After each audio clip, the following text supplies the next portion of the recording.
Fire in the hole.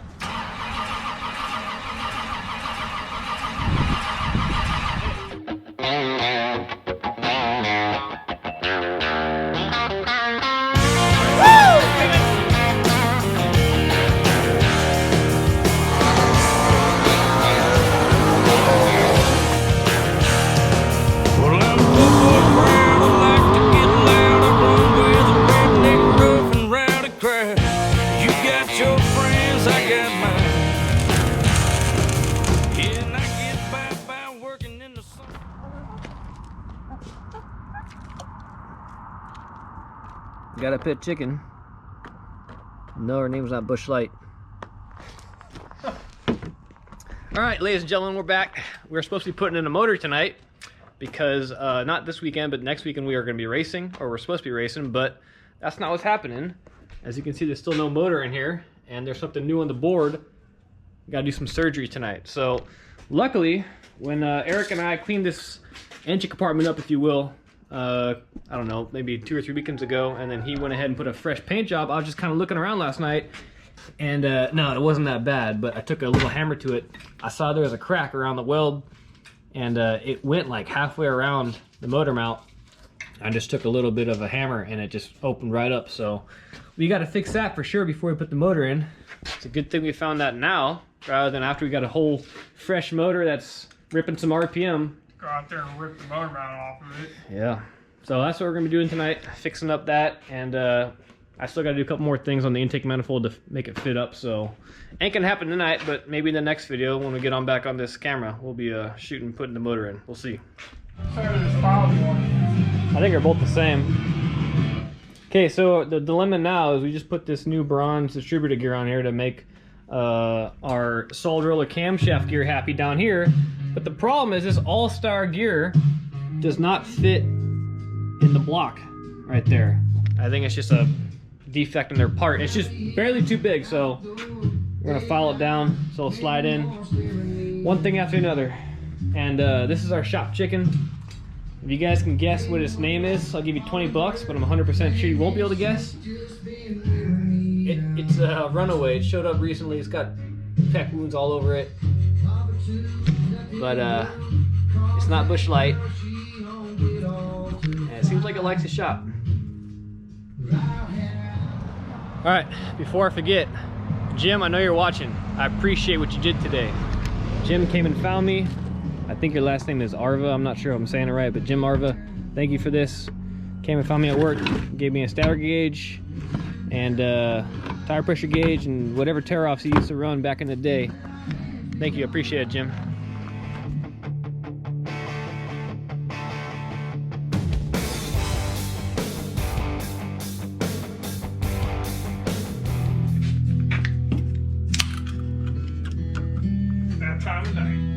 Yes, it is. And everybody always says beer before liquor. No, liquor before beer, you're in the clear. We don't believe that. I think you drink beer before liquor, you're feeling... Actually, no. I can't rhyme with liquor. Beer before whiskey, you're feeling pretty nifty. That's the way I like to do it. Alright, while we're in here, we decided might as well stiffen it up a little bit.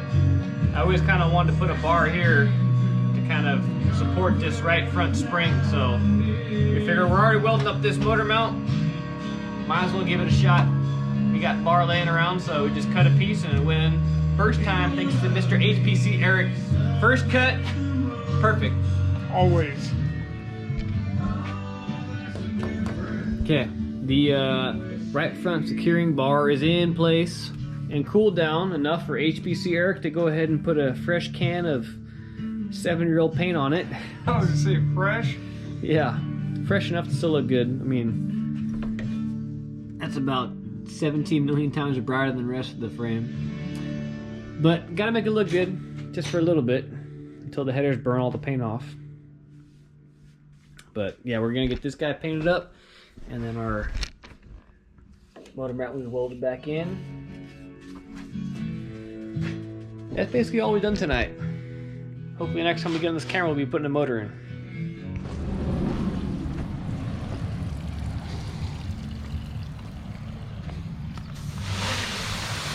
Alright, gonna give this radiator a nice little bath in the kiddie pool. So when we put our new motor in, we don't overheat. Hopefully. We'll see. I'm gonna flush this baby out real good and let it sit.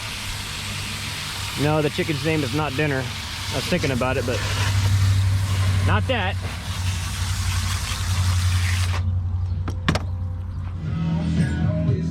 Alright everybody, it's a new day. I believe today is the day that Eric's gonna come by and we're gonna put this bad boy in. It's all buttoned up, got the intake manifold on it.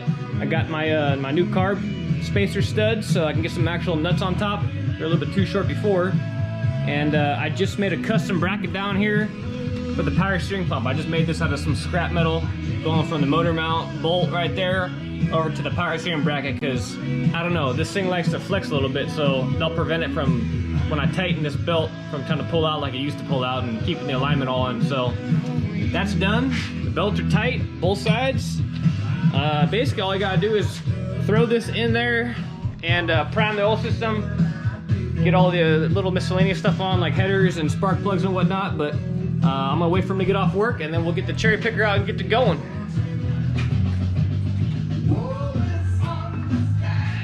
Okay, so about ready to go in. Got all the little miscellaneous stuff buttoned up, flywheel on, starter motor on, little button on, studs are in. Just gotta shove her in and hook up all the lines. HPC showed up Saturday night, so motor in, drinking up.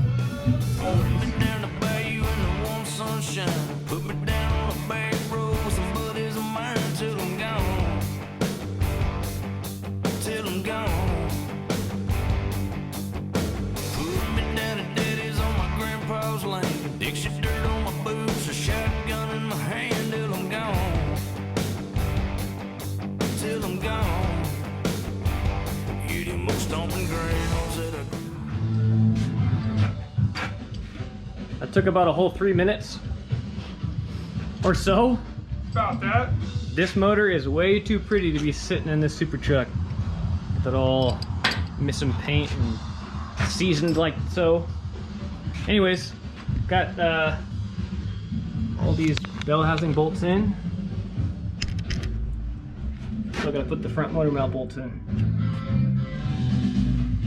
Okay, we got all the little miscellaneous stuff, not all, but most of it hooked up, like the alternator, starter motor's hooked up, main fuel lines in, all the motor mounts are pretty tight. Got our water temperature sensor in, water pressure sensor hooked up. Eric got the power steering system all hooked up and we got fluid in it. Now it's time to put 7 quarts in the pan. And we're gonna figure out which one of these plugs on the oil pan is the level plug. If it's that one, which I don't think it is, or if it's this one over here on this side of the block, you're probably not gonna be able to see because of the shadows, but it's a big old 1/2 inch. It's probably actually, yeah, I think it's a 1/2 inch MPT port plug on there. It's a little bit higher up. I think that's gonna be our winner. But we're gonna use this Lucas Oil break-in oil. It's the first time I've ever actually used break-in oil in a motor. I've always just poured the additive in, the Lucas Oil like ZDP and zinc additive in. And I've just done a lot of research over the last, I don't know, probably 4 months, and learned that the additives they put in the regular racing oil that makes it like a 2050 weight, like that dash in there, means that it's got additive in it, so it will flow like a 20 weight oil when it's cold and 50 weight oil when it's hot. When you're running straight 30 weight oil, they don't put that additive in there. And the biggest deal that I found is the additive, when you're initially breaking in the motor and you're trying to get the rings to seat on the cylinder wall, there's extreme heat with all that bedding in, and that additive will actually kind of glaze the cylinder walls and it'll prevent the rings from seating. So I don't know if this is gonna work. I'm just gonna give it a shot. We've gone this far with the motor, might as well give it the best shot on breaking in right and getting the right ring seal. So we'll see how this works. It's 5 quarts. We got to put in our 2 in and then figure out which hole to check. Well, as per usual in this shop, nothing goes according to plan. And so... Yeah, the worst part is we're not even like got a little buzz yet. It's like I've had a quarter of a beer. We're already making big old mistakes. So we hooked up all the sensors but one. Yeah.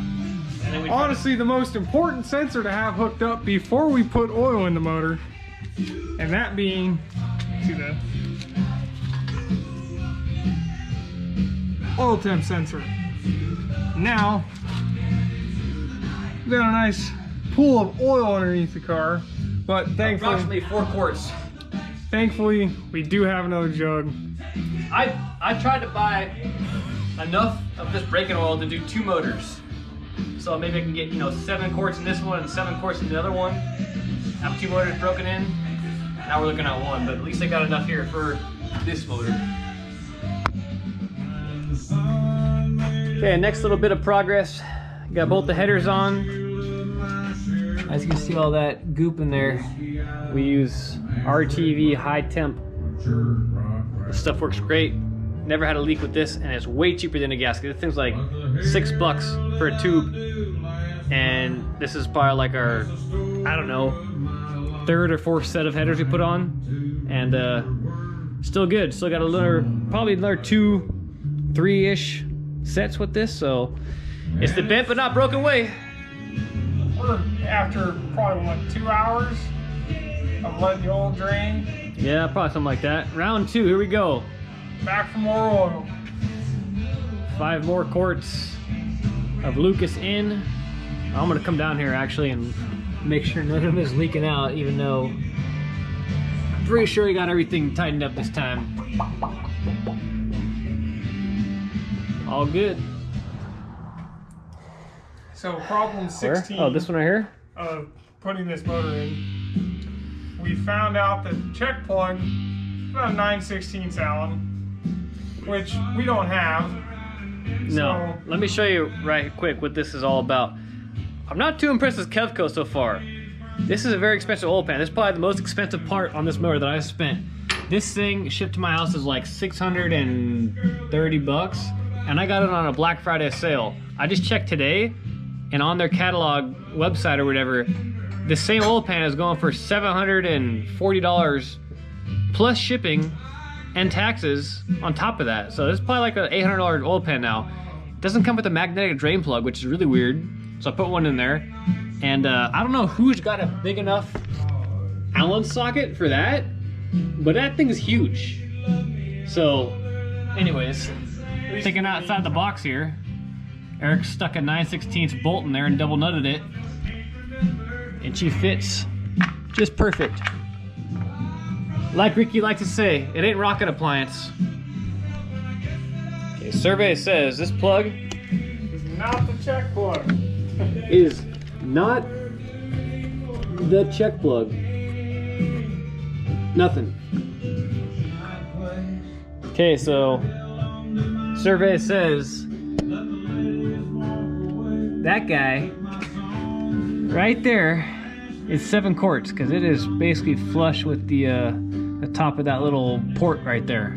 Fluid tension. I don't know, it doesn't look like there's 7 quarts from the bottom of this pan to there, but hey, it is what it is. That's our level check. Cool. That's crazy. Alright, time the oil pump and everything else in the system. I'm gonna turn this. Tell me what that gauge says in there. Oh, I feel it. 60 pounds right now? Yeah. That was quick. Okay, so we got all the oil priming done. Now we're getting the valve covers on, and we're gonna stab the distributor in tonight, and that's pretty much gonna do it. So all the hard shit's over with, so we're gonna move on to the good stuff. Now that we don't have any chance of messing anything up on the motor and possibly ruining our entire freaking rest of the season, which is 3 races or whatever, just from doing something stupid like, letting all the oil out of the motor. Now we're good to go. This thing's ready to fire. Hopefully tomorrow we get the carburetor on and get this thing timed right. And hopefully she'll fire right off, so we'll see. One last late night update. Getting close. Getting real close. Headers on, plugs in, wires on, carbs on, distributors in, radiators in.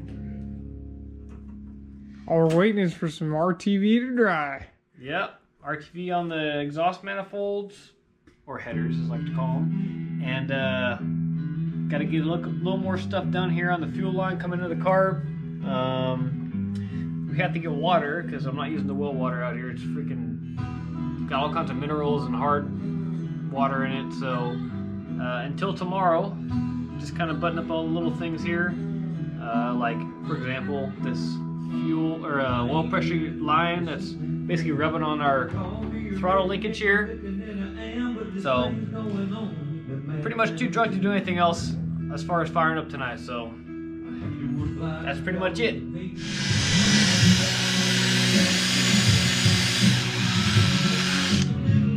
That's more than you got off in like 5 minutes. It looks about smeared. Smeared? Smeared. We're redoing the Durtamax symbol. Alright, I think we should push her out now. It's all buttoned up. Back on all fours. Gonna go push it out of the shop so we don't kill our eardrums and smoke us out. Eric watered down the driveway a little bit, but it's already dried. Preventing, you know, a bunch of dust coming up with the fan and whatever, but we're about to find out. This is a moment of truth right here. If I said I wasn't a little bit nervous, I'd be lying. I'm a lot of it nervous. We'll see.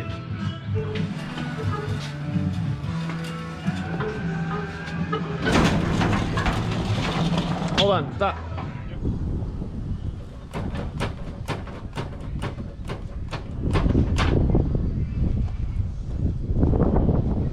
You start it? Yep. We're gonna try to keep it lit. Yeah.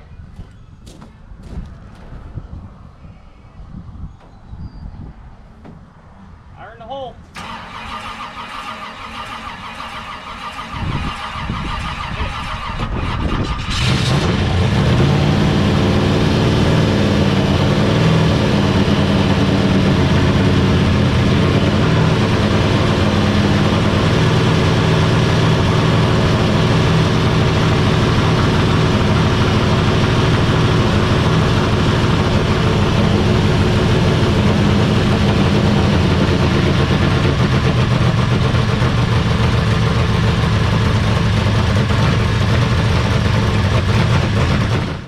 Alright, first attempt was a mild success. It fired up, but what happened was this rear needle and seat here, either the float was way too high and was just dumping a bunch of fuel down the rear barrels, or the float was too low in that case. So I went ahead and I lowered it, and hopefully that fixes our issues. We'll see.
So I think the first session of breaking in the motor's done. We ran into some early trouble. We had like what, four or five rounds of trying to get this thing started with it just dumping fuel down, and the culprit was the needle and seat. The little O-ring on it, which you can see is brittle and falling apart. I think it was just leaking fuel past the O-ring on the needle and seat, and just totally flooding the motor. So we put a new needle and seat in it, and that fixed the problem. And she's running real fat. I can tell she's fluttering and stuff, so I got to go through the carb probably and change the jets out and do a tune-up on it. But for the most part, the motor sounds good. I don't hear any noise out of it. Like I said, it's running a little fat, so they don't sound that great out the tailpipe, but I think she's got some power to her. Definitely louder, Eric said. Just a little bit. So that's pretty much going to conclude this video. The Durtamax is alive and well. Got all kinds of oil pressure, like 45, 50 pounds. 1.2 is hot with 240-degree oil temperature at idle, which is a lot. So that's good. Better have more oil pressure than little oil pressure. So I'll do this video, end it here. And remember, if it's bent, it's not broken. It might take a year to build, or plus, you know, year and a couple months at this point. But we'll get her done, weld her back, piece it together, and I'll see you next time on Cherezian Racing. Gotta lose.